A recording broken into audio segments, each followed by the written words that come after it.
طيب، بسم الله. هنبدأ إن شاء الله النهاردة في الميكتشر بروبرتيز. ده تكملة فعليا للي فات قبل كده. يعني احنا قبل كده سمعنا عن أنواع الميكتشر اللي هي السوليوشن والسسبنشن والكولايد. بإذن الله النهاردة هنكمل الموضوع ده. يعني هناخد الموضوع بالتفصيل أكتر. يعني احنا سمعنا قبل كده يعني إيه سوليوشن، وقلنا إن السوليوشن هو هوموجينوس ميكتشر. البارتيكل بتاعته في ما بينها هوموجينيتي، بدليل ان احنا ما بنقدرش نميزه بالنيكد اي ولا بالالكترون مايكروسكوب. النهارده بقى احنا هنتكلم على الموضوع بصوره اعمق شويه. يعني احنا هنقول ليه السوليوشن ما بنقدرش نميز البارتيكل بتاعته ولا بالنيكد اي ولا بالالكترون مايكروسكوب، والاجابه ببساطه بسبب الدايمتر. يبقى تاني، السوليوشن هو هوموجينوس ميكتشر، الدايمتر بتاع البارتيكل بتاعته اقل من 1 نانو. كام؟ كام يا روان؟ 1 بالظبط، 1 اقل من 1 نانو، less than 1 نانومتر، تمام اقل من 1 نانو. خلاص. طيب تمام السؤال بقى، اللي اقل من نانو ده، يعني النانو دي حاجه صغيره ولا حاجه كبيره؟ صغيرة قوي. صغيره جدا كمان، مش صغيره قوي، ده صغيره جدا. ده معناه ان البارتيكل فعليا ما بتتشافش ولا بالعين ولا الالكترون مايكروسكوب بيقدر يشوفها. طيب ايه تاني بقى صفات جديده عايزين نعرفها عن السوليوشن؟ اول حاجه ان هو هوموجينوس ميكتشر. يعني ايه هوموجينوس ميكتشر؟ يعني متجانس، يعني المكونات بتاعته مش متفرقه عن بعض. يعني لما تشوفي مثلا بيكر فيه شويه ووتر ومعاهم NaCl وهم كده مختلطين ببعض، مش هتحس ان هم حاجتين، هتحس ان هم حاجه واحده، فدي بنسميها او ده بنسميه هوموجينوس ميكتشر. قلنا تمام. الدايمتر بارتيكل، المكونات بتاعته الدايمتر بتاعها قد ايه؟ عارفه يعني ايه دايمتر جيومتري؟ ايوه diameter لاين. الدايمتر بيقولوا بالعربي يعني قطر البارتيكل ده. يعني هنفترض ان البارتيكل دي حاجه شبه الكوره كده، فالكوره دي الدايمتر بتاعها اقل من 1 نانو، فمعنى كده ان ده حاجه صغيره جدا. طيب اتفقنا وقلنا ان احنا ما نقدرش نميز البارتيكل دي ولا بالنيكد اي ولا بالالكترون مايكروسكوب بسبب ان هي صغيره جدا. طيب هل بتعمل ديفراكشن لللايت البارتيكل دي؟ الاجابه لا، لان هي طبعا صغيره جدا. يعني ما بتعملش سكاتر للبيم اوف لايت. البيم اوف لايت زي ما انت شايفه في الصوره بيعدي منها من غير ما يحصل له اي ديفراكشن او ريفليكشن او اي حاجه من صور التشتت، او ان البارتيكل تخبط في حاجه جوه. لا، هي ما بتخبطش في حاجه جوه. ايه السبب؟ لان البارتيكل صغيره جدا جدا جدا. خلاص. يبقى ده تمام. الكلام الجديد اللي احنا عايزين نعرفه عن السوليوشن. يبقى تقريبا اهم حاجه احنا عرفناها النهارده عن السوليوشن ان البارتيكل سايز فيه صغيره ولا كبيره؟ صغيرة. صغيره جدا، اقل من 1 نانو، بس كده. طيب، وبرضه سمعنا قبل كده عن حاجه اسمها سسبنشن. قلنا ان السسبنشن هو برضه ميكتشر، ولكن كنا بنقول عليه هوموجينس ولا هيتروجينس؟ heterogeneous. بالظبط، هو هيتروجينس. طب الهيتروجينس ده معنى كده ان انا اقدر اميز البارتيكل بتاعته ولا ما اقدرش اميزها؟ اقدر اميزه. بالظبط، اقدر اميزها. يعني انا لو انا عندي مثلا شويه ساند في شويه ووتر، انا عندي ساند في الووتر مثلا، هل سوليوشن اوف ساند في الووتر ده، هل انا اقدر اميز الساند عن الووتر؟ ما ده يعتبر سسبنشن. تمام. اقدر ولا ما اقدرش؟ اقدر. اقدر. ليه بقى اقدر؟ لان الساند كسايز كبير جدا، فانا اقدر اعرف الساند عن الووتر، وده اقول عليه سسبنشن. يبقى بالتالي السسبنشن هو هيتروجينوس ميكتشر، الدايمتر بتاع البارتيكل بتاعته اكبر من 1000 نانومتر، فبالتالي نقدر نعمل لها distinguishing بالنيكد اي. طيب هو هوموجينوس ولا هيتروجينوس؟ اتفقنا ان هو هيتروجينوس. heterogeneous. البارتيكل دايمتر قلنا اكتر من 1000 نانومتر، الكلام ده متكرر. البارتيكل سايز بقدر اشوفها، او البارتيكل بقدر اميزها بايه؟ بعيني عادي، لان هي بارتيكل كبيره. طيب هل البارتيكل دي ممكن تترسب؟ يعني بعد فتره محلول الساند في الووتر ده الاقي الساند نزل لي تحت؟ لا. ايه اللي لا؟ انت عمرك ما لعبت قبل كده بالساند والووتر؟ لا، هتلاقيها نزلت تحت بعد فتره. يبقى suspended or precipitated if left without shaking. يعني لو سبت السوليوشن بتاعك ده من غير ما تقلبيه لفتره، هتلاقي شويه شويه الساند نزل تحت والميه موجوده في مكانها. فاهمه؟ تمام. فهمت. طب لو انا عايز افصل، لو رجعت في كلامي بقى في السوليوشن ده وانا عايز افصل المكونات عن بعض، يعني عايز افصل السولفنت، نفترض يعني ان هو سولفنت وسوليوت، عايز افصلهم عن بعض تاني، اعمل ايه؟ اهم طريقه واسهل طريقه ممكن اعملها هي طريقه الفلتريشن، صح؟ صح. عارفه يعني ايه فلتريشن؟ اللي هو الفلتر اللي هو ايه؟ صح، ان انا اشيل. بجيب فلتر بيبر، صح، بجيب فلتر بيبر او ورقه ترشيح، وبحط الليكويد او بكب الليكويد كده، بعمل بيورنج كده للليكويد فيها. فايه اللي بيحصل؟ البارتكل اللي السايز بتاعها كبير ما بتعديش، والليكويد او السولفنت بيعدي، صح؟ صح. جميل. طيب اكزامبل للكلام ده، احنا خدنا الكلام ده قبل كده، قلنا مثلا الساند في الووتر، التشوك باودر في الووتر، محلول الطباشير، لو جبت طباشير كده وكسرتيه وحطيتيه في الميه، بعد شويه هيعمل لك ايه؟ سوليوشن نوعه ايه؟ هيتروموجيس. هيتروجينس هيتروجين. ميكشر او سسبنشن ميكشر. اوكي. تمام. وبرضه نفس الكلام الساند في الووتر، جبت لك شويه رمله كده من رمله البحر، حطيهم في ميه وقعدت تقلبي، انت فعليا كده عملتي سسبنشن. طب سبتيه، بعد سبتيه شويه السسبنشن ده هتلاقي السند الساند، هينزل يترسب تحت. بالظبط الساند هيترسب تحت. جميل. طيب النوع الثالث هو الكولويدال سيستم. طب ايه بقى الكولويدال سيستم؟ هو سيستم او نوع من انواع الميكتشر اللي بيكون وسط موجود في الميدل كده، ما بين السسبنشن اللي هو كبير قوي البارتكل بتاعته، وما بين السوليوشن اللي هو صغير قوي البارتكل بتاعته. يعني لو تفتكر احنا قلنا السوليوشن السايز بيكون كام؟ صغيرة قوي ما نشوفهاش. صغيره جدا، اقل، احنا قلنا مش 1 1، نانو. اقل 1 أقل نانو، من اقل من طب السسبنشن اكبر من أكتر 1000. من 1000. صح. بالظبط. يبقى مين اللي موجود في النص بقى من 1 نانو ل 1000 نانومتر؟ الكولويد. الكولويدال. بالظبط تمام. الكولويدال. يبقى الكولويدال هو هيتروجينس ميكتشر، لما بشوفه بحس ان هو هوموجينس. واكزامبل على الكلام ده، لو قلنا مثلا لو انا معايا شويه بلاد او ميلك مثلا، جايب كوبايه ميلك كده وببص عليها من بعيد، هتحس ان هو هوموجينس ولا هيتروجينس يا يا انت اسمك ايه؟ لوان ده. لوان. يا روان. اه، هتحس ان هو هوموجينس ولا هيتروجينس؟ هيموجينس. هلاقي كله اه كده كده واحد. اه، هتحس ان هو حاجه واحده، صح. بس ده apparently، عشان كده احنا بنقول ان الكولويدال apparently ايه؟ هيموجينس. apparently homogeneous. بالظبط apparently homogeneous، يعني ظاهريا من بعيد كده احس ان هو homogeneous، لكن هو في الحقيقه هو في الاخر heterogeneous، يعني البارتيكل مش ممتزجه قوي مع بعض. اقدر اميزها بالالكترون ميكروسكوب. ليه بقى؟ لان هي بارتيكل كبيره، يبقى الدايمتر بتاع البارتيكل من 1 ل 1000 نانومتر. اقدر اميزها تمام. بايه؟ بالالكترون ميكروسكوب. طيب البارتيكل دي بتترسب، يعني لو سبت اللبن ده شويه او البلاد شويه هلاقيه اترسب كده تحت، نزل لي حاجات لا. تحت؟ اكيد لا، اكيد لا. خلاص. اللي بيترسب الوحيد هو السسبنشن. طيب بيعمل حاجه جديده بقى اول مره احنا نشوفها، اسمها تندال ميثود او تندال فينومينا. ايه بقى تندال فينومينا؟ يعني دي حاجه مميزه للكولويدال. يعني ايه تندال فينومينا؟ يعني انا هجيب ليزر او هجيب مصدر لللايت واحاول امرره كده جوه الكولويدال بتاعي، هلاقي ان اللايت هيحصل له سكاترينج، يعني زي ما يكون هيتحجب كده، اللايت مش هيعدي 100%، هيحصل له ديفراكشن وسكاترينج، يعني تشتت. ليه بقى؟ لان البارتكل دي اكنها هتحجب اللايت اللي بيمر من خلالها.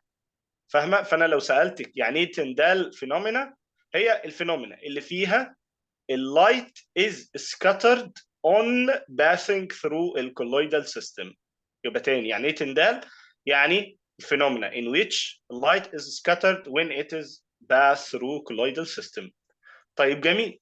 هل الكولويدال سيستم نوع واحد؟ لا، انواع كتير، بس احنا هنقسمهم كده، هنقول ان ممكن الكولويدال سيستم يكون concentrated، يعني تحس ان هو مركز كده كميته كبيره، او المحلول غليظ كده وسميك زي الميلك والكلاود.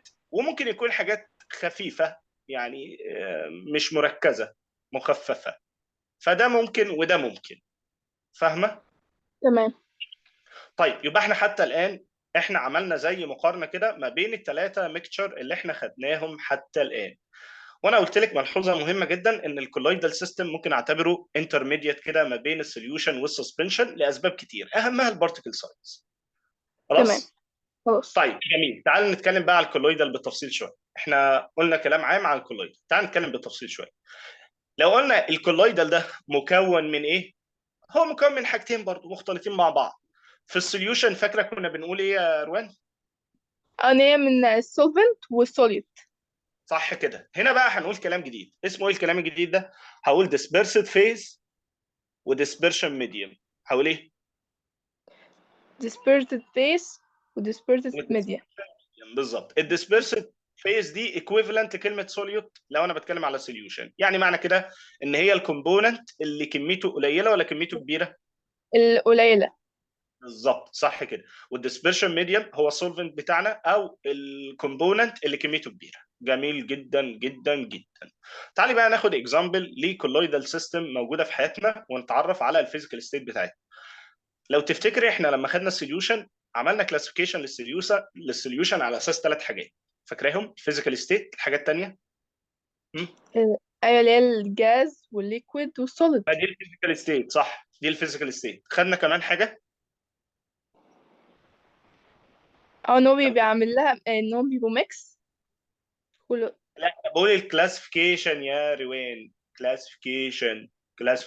قلنا تاني حاجه لو تفتكري الكوندكتيفيتي، توصيل السوليوشن للكهرباء. الحاجه الثالثه الساتوريشن، قلنا في سوليوشن ساتوريتد وان ساتوريتد، وانا اسف ساتوريتد و سوبر ساتوريتد وان ساتوريتد، صح؟ فاكره صح. الكلام ده؟ فاكرة. طيب جميل. نفس الكلام احنا هنا بقى هنعمل ايه؟ هنقسم الكولويدال سيستم على حسب برضه الفيزيكال ستيت، يعني التقسيمه دي according to الفيزيكال ستيت. خلاص، فيزيكال ستيت. تمام. طيب هل الترتيب اللي مكتوب في التقسيمه دي مهم ولا مش مهم يا روان؟ مهم. يعني بقول جاز في ليكويد وليكويد في ليكويد والكلام ده يفرق؟ اه طبعا يفرق، مهم. اللي بيتقال الاول هو الديسبيرسد فيز، انا عايزك تكتبيها تحت كده عشان ما تنسيش اكنه السوليود، يعني كلمه ديسبيرسد فيز هي السوليود. طب تمام. ديسبيرشن ميديم هو السولفنت. بس انا هنا لا، انا هنا هستخدم المصطلح اللي هو ديسبيرسد فيز وديسبيرشن ميديم. اوكي. طيب تعالي بقى ناخد اكزامبل لكولويدال مختلفه. اول اكزامبل ممكن يكون جاز الليكويد، يعني انا جايب جاز مقلبه او مدوبه في ليكويد، زي ايه؟ زي الويبد كريم والويبد ايج. كلمه ويبد دي معناها باللغه العربيه مخفوق. كلمه مخفوق يعني مضروب. اجيب مضرب او خلاط بيتحرك بسرعه عاليه واضرب بيه الليكويد ده اللي هو الويبد كريم ده او الويبد ايج، بياض البيض. يعني شفتي لما ماما كده بتجيب الخلاط وتحط تضرب بيه مثلا بياض البيض ولا الكريم شانتيه ولا اي حاجه من الحاجات دي، هي بتعمل ايه اه. كده؟ او الميكانيزم بتاع اللي هي بتعمله ده، هي فعليا بتدخل هواء جوه الكريم شانتيه او بياض البيض ده. ليه بقى؟ عشان تعمل حاله جديده مكونه من ليكويد وجواه جاز، او جاز الليكويد كولويدال سيستم. طب ايه السبب؟ يعني ده سببه ايه؟ فعليا يعني ليها علاقه بالاكل كده، ان الحاجه تكون بتنفش كده وليها ملمس معين وليها شكل معين، ما تكونش حاجه كده ايه يعني مكبوسه على بعضها. فاهمه؟ يعني هي تغير ايه، نقدر نقول عليه ظاهري بس في الشكل. واحيانا كمان بيكون في بعض الصفات، يعني مثلا لو خدنا في الجاز في سوليد، احنا بنجيب جاز وندخله في السوليد، مثال على كده زي الكوتون كاندي او غزل البنات اللي بيقولوا عليه غزل البنات. اه. لو تعرف غزل البنات بيتعمل ازاي؟ شفتي اي واحد بيعمل غزل البنات قبل كده؟ بيتحط سكر ويسيح. لا لا لا، مش بيسيح، هو فعليا بيكسره. بيكسر. اه لو بصيتي كده، لو مشيتي على البحر وشفت الناس اللي بيعملوا الحاجات دي، هتلاقي الراجل ده معاه حاجه بتلف بسرعه عاليه جدا وبيحط فيها السكر البودر بتاعنا ده، السكر العادي. فالسكر لما بيتحط فيها وهي بتلف بسرعه عاليه كده بتطحن او بتتكسر لسايز اصغر من السايز اللي هي موجوده فيه. وهي بتتكسر في السايز ده بيدخل معاها هواء او جاز. ففعليا بيطلع لك نوع من انواع الميكشر اللي هو جاز ان سوليد كولويدال سيستم. وده بيخلي يعني الخلطه دي في الاخر الى حد ما مختلفه عن السكر. يعني انت لو كلتي الكوتون كاندي ده هتلاقيه طعمه مختلف شويه عن السكر، صح؟ صح. جميل. طيب يبقى ده اول تو اكزامبل على الكولويدال سيستم. قلنا جاز الليكويد، وما تقوليهاش ليكويد ان جاز، لا هي جاز الليكويد زي الويبد كريم والويبد ايج، وجاز في سوليد زي الكوتون كاندي. خلاص. طيب بعد كده عندنا ليكويد في جاز وليكويد في ليكويد وليكويد في سوليد. ليكويد في طب جاز مستر، معنى طب كده احنا ليه بنقول الأقل الأول بعد كده نقول الأكتر ليه؟ احنا قلنا جاز بعد كده ليكويد، ما قلناش ليه ليكويد جاز يعني برضه. كنوع من انواع الاتفاق، كنوع من انواع الاتفاق ان احنا بنقول الاول السوليوت وبعد كده بنقول السولفنت. اتفاق. تمام. فاهم؟ اه يعني اتفاق ما بيننا كده ان احنا نقول الاول السوليوت وبعد كده السولفنت. والا لو كل واحد هيشتغل بمزاجه بقى يبقى، تبقى غلط. لو كل واحد هيشتغل بمزاجه، الروان هتقول ليكويد في جاز وانا هقول جاز في ليكويد، ومحدش فاهم هو احنا قصدنا ايه. فاحنا هنتفق كده ان احنا هنقول الاول السوليوت وبعد كده هنقول السولفنت، او هنقول الاول الديسبيرسد فيز وبعد كده الديسبيرشن ميديا. ماشي. تمام. طيب بعد كده ليكويد في جاز، معنى كده مين اللي كتير، الليكويد ولا الجاز. الجاز؟ الجاز. زي الايروسول والفج. الفج ده او الفج اللي هو الضباب او الشبوره. لو مشيت الصبح كده في جو فيه شبوره، الشبوره دي معناها ايه بقى؟ معناها ان انا معايا هواء، هواء عادي ده اللي احنا ومعاه شوية بنتنفسه، مية. مم.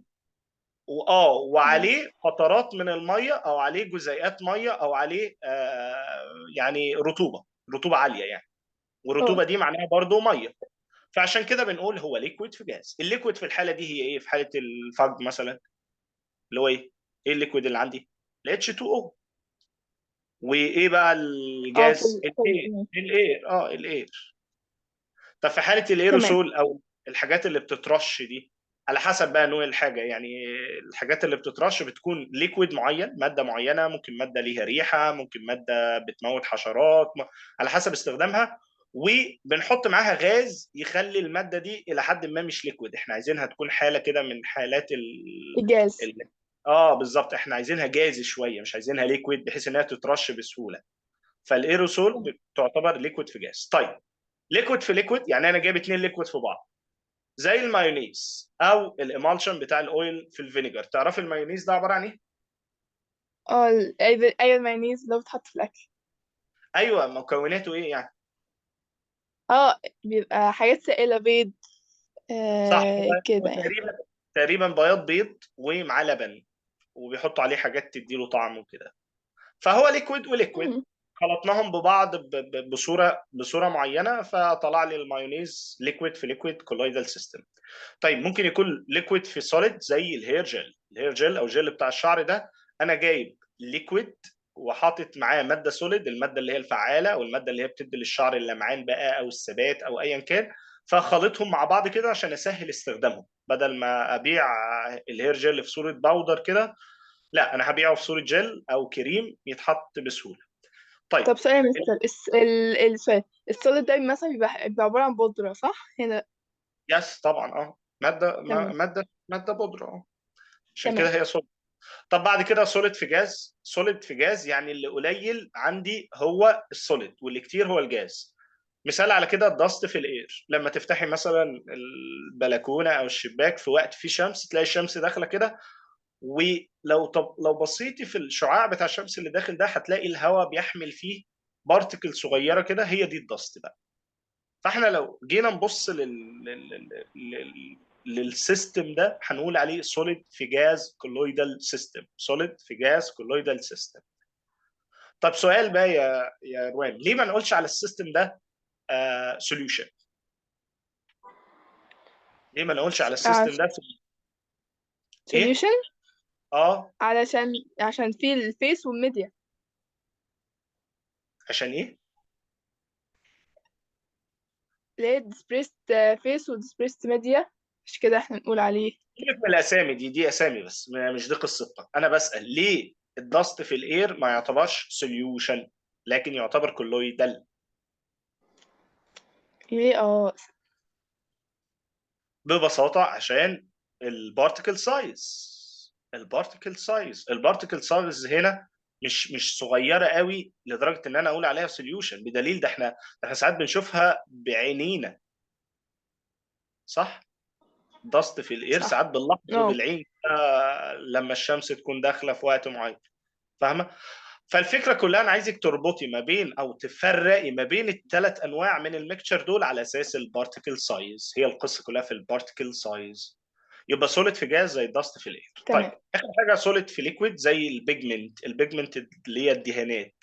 لو شفت حد قبل كده بيعمل دهان لاي حاجه هتلاقيها ليكويد كده، بس هي فعليا الماده اللي بتلون او الماده البيجمنت دي هي مش ليكويد. امال هي ايه؟ هي ماده سوليد، بس هو عشان يسهل استخدامها بيحطها في ليكويد، يبقى هي سوليد في ليكويد. نفس الكلام البلاد، انت عارفه من البايو ان البلاد عباره عن ريد بلاد سيل، وايت بلاد سيل، بلاتيلت، كل دول دايبين في ليكويد اسمه البلازما.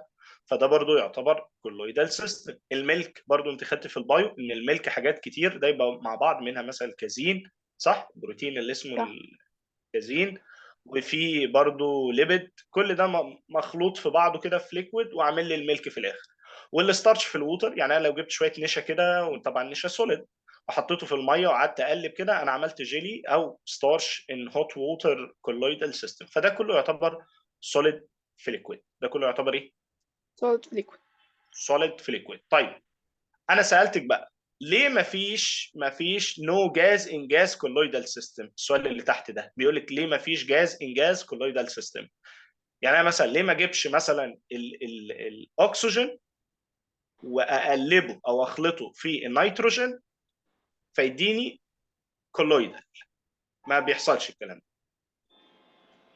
اللي مش بيحصل ان هم هنعرف ايه؟ مش هنعرف يعني نعمله اللي هو كده.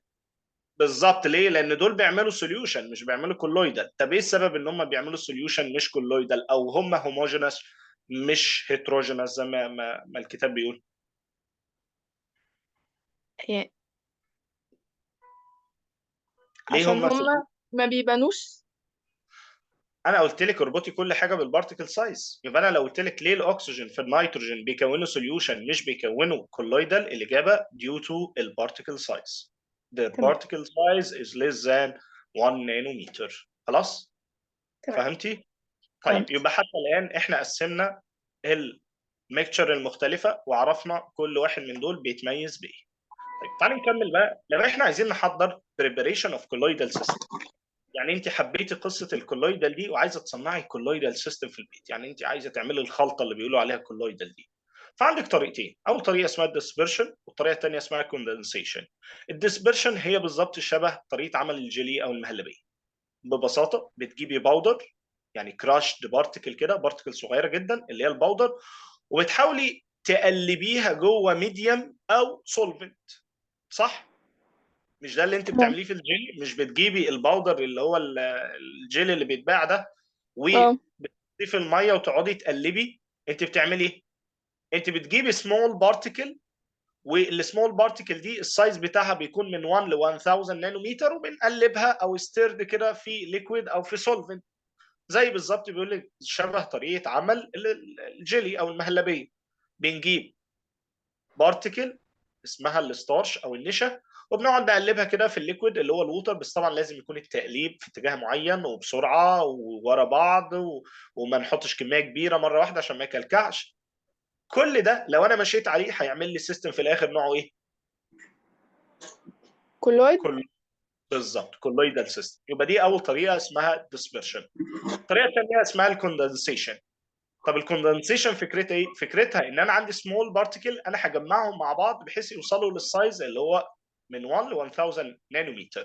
طيب بطريقتين. اول طريقه اسمها هيدروليسيس، والطريقه الثانيه اسمها اوكسيديشن ريدكشن. والطريقتين دول ما هم الا كيميكال رياكشن. يعني انا هعمل كيميكال رياكشن الهدف منه ان انا اجمع البارتيكل في السايز اللي هو من 1 ل 1000 نانومتر. زي ايه؟ زي الرياكشن اللي انت شايفاه ده. الرياكشن ده اللي هو H2S هيدروجين سلفايد بلس اكسجين جاز، هيتفاعلوا مع بعض ويكونوا لي سلفر. السلفر ده بقى اللي طالع ده سلفر في ميه. السلفر في الميه اللي طالعين دول انا كده عملت كولويدال سيستم عن طريق كيميكال رياكشن. يبقى الطريقه دي اسمها ايه بقى؟ الطريقه دي اسمها كولويد. اوكسيديشن اوكسيديشن ريدكشن. اوكسيديشن ريدكشن. ليه اوكسيديشن تمام. ريدكشن؟ لان انا عملت للماده دي اللي هي ال H2S عملت لها اوكسيديشن، والاو2 عملت له ريدكشن، فبقت الطريقه دي اسمها اوكسيديشن ريدكشن او كوندنسيشن ميثود او كوندنسيشن ميثود. يبقى انا لو سالت كروان انا عندي كام طريقه لتحضير ال الكولويدال سيستم، هتقولي لي طريقتين: dispersion method وكوندنسيشن ميثود. خلاص. تمام. الديسبرشن دي طريقه شبه طريقه عمل المهلبيه بالظبط.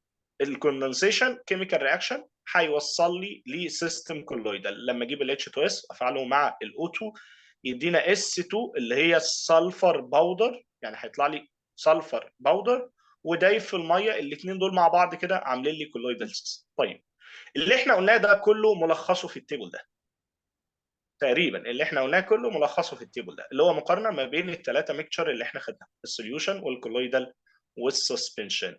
اول حاجه البارتيكل سايز، وبعد كده الفيجن، في بنشوفه بعينينا، في بنشوفه بالالكترون ميكروسكوب، وفي ما بنشوفوش خالص. ما السكاتر تشوفوش قلنا مين تقييم. الوحيد اللي بيعمل سكاتر اوف لايت؟ مين اللي سكاتر اوف بيعمل؟ لايت. ال... الكولويدال. الكولويدال هو الوحيد اللي بيعمل سكاتر اوف لايت، وان كان انا شايف ان السسبنشن ملوش علاقه بالسكاتر اوف لايت، بس مش مهم يعني. انا اللي يهمني ان الكولويدال هو الوحيد اللي بيعمل سكاترنج اوف لايت. خلاص. طب البريسيبيتيشن مين اللي خلاص. بعد شويه يترسب؟ مين اللي السبستيشن. السسبنشن، قصدي السسبنشن او بالعربي المعلق. طب مين اللي اقدر افلتره افصل مكوناته عن طريق الفلتريشن؟ برضه نفس الكلام، السسبنشن. طيب تعالي بقى نتعلم ازاي نفصل الميكشر المختلف. ازاي نفصل الميكشر المختلفه؟ او طريقه للفصل هي طريقه الفلتريشن، ودي طريقه سهله. كل الفكره ان انا هجيب فانل، والفانل ده هثبت عليه فلتر بيبر، وبعد كده هعمل بيورنج للميكشر بتاعي زي الرسمه اللي انت شايفاها دي. انا عندي ميكشر عباره عن سند وميه، وانا عايز افصلهم عن بعض. فالموضوع ده يتم ازاي؟ ببساطه ان انا اجيب فلتر بيبر واقعد انزل من الليكويد بتاعي كده. مين اللي يتبقى في الفلتر بيبر؟ الساند بس. بالظبط، الساند بس. فالطريقه دي اسمها فلتريشن، ودي تنفع بس مع السسبنشن، تنفع بس مع السسبنشن. طيب لو انا معايا سوليوشن اقدر افصل مكوناته ازاي؟ اقدر افصل مكوناته عن طريق الايفابوريشن والسمبل ديستليشن. ايفابوريشن معناها ان انا هجيب الميكشر واسخنه، يعني انا معايا مثلا NaCl في الميه، فانا هبدا اسخن ال NaCl في الميه ده، فمين اللي هيتبخر؟ مين اللي هيحصل له evaporation by heating؟ الووتر. صح؟ الوتر. امم. الووتر هيحصل له evaporation. ومين اللي هيتبقى لي تحت بدون evaporation؟ السولت. فانا كده فصلتهم، والطريقه دي فيها عيب خطير قوي، ان انا بفقد طريقه الايفابوريشن دي، انا بفقد فيها السولفنت. خلاص، عيبها الخطير ان انا بفقد السولفنت. عشان كده في طريقه تانية احسن اسمها السمبل ديستليشن. سمبل ديستليشن هي بتحافظ لي، يعني انا هفصل السوليوت عن السولفنت وهاخد الاثنين في الاخر، يعني هيطلع لي السوليوت لوحده والسولفنت لوحده. عن طريق ايه؟ عن طريق السيستم اللي انت شايفاه ده. انا عندي راوند بوتtom فلاسك هسخن، فانا عندي سولت سوليوشن. مين اللي هيحصل له evaporation في الحاله دي؟ الووتر. الوتر. الووتر. وبعد كده اول ما يطلع كده يدخل على السيستم البسيط ده اللي اسمه كوندنسر. الحته اللي في النص دي اسمها كوندنسر او مكثف. المكثف ده من اسمه كده وظيفته ان هو هيكثف الفيبر اللي طالع. فعن طريق ان انا يعني السيستم ده بيكون جواه ميه كده ساقعه، او في ميه داخله، الميه دي بتسقع السيستم ده. فالووتر فيبر اللي هو هوت هيحصل له ايه على طول لما يمر على الجزء ده؟ كولد هيحصل له هيسقع. هيسقع، فيحصل له كوندنسيشن. طريقه بسيطه جدا، سهله جدا. فببساطه هينزل لي هنا الووتر فيبر، الووتر يعني اللي في الميكشر ده، واحد بقى لي تحت في الاخر الصوت. فانا كده قدرت افصل ال الفيبر او الووتر عن الصوت. هل تمام. مفهوم؟ مفهوم. طيب جميل، هنوقف وهنكمل ان شاء الله. اوكي. لا، مش فاهمة.